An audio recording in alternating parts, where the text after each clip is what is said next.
കൊടുക്കുന്ന തുകയുടെ ഇരട്ടി വേണമെന്ന് ആവശ്യപ്പെടാൻ കോടിക്കണക്കിന് രൂപ ലാഭമുണ്ടാക്കുന്ന പഞ്ചനക്ഷത്ര ആശുപത്രിയിലെ മുതലാളിമാർക്ക് പറ്റില്ലെങ്കിൽ അവരെ കൊണ്ട് പറ്റിക്കാനാണ് ജാസ്മിൻ ഷായും UNA-യും നിങ്ങളും ഇവിടെ ചേർന്ന് നിൽക്കുന്നത്. അവർക്കൊപ്പം നിൽക്കാനാണ് ഞാനും വന്നിരിക്കുന്നത്. ഒരു കാര്യം ഓർക്കുക, ഒരു സ്ഥാപനം വളരണമെങ്കിൽ, ഒരു സ്ഥാപനത്തിന് ലാഭമുണ്ടാക്കണമെങ്കിൽ, ആ സ്ഥാപനം 2000 കോടി രൂപയ്ക്ക് അമേരിക്കയിലെ ബ്ലാക്ക് സ്റ്റോണിന് വിൽക്കണമെങ്കിൽ അതിന്റെ നട്ടെല്ലായി പ്രവർത്തിക്കുന്നത് നേഴ്സുമാരാണ്. നേഴ്സുമാരില്ലാതെ ആശുപത്രി മുതലാളിമാർക്ക് കോടികളുടെ കൊള്ളലാഭം ഉണ്ടാക്കാൻ കഴിയില്ല.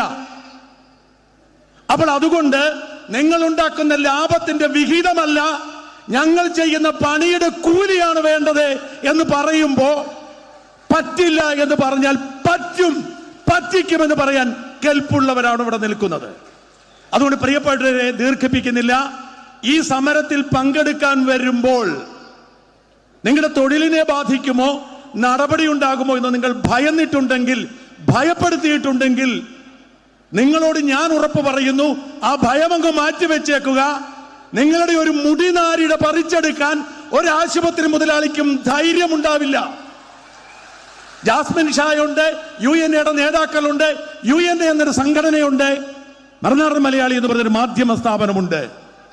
ഉറപ്പാണ്, നിങ്ങൾ ആരുടെയും പിടിച്ചു പറിക്കുകയല്ല.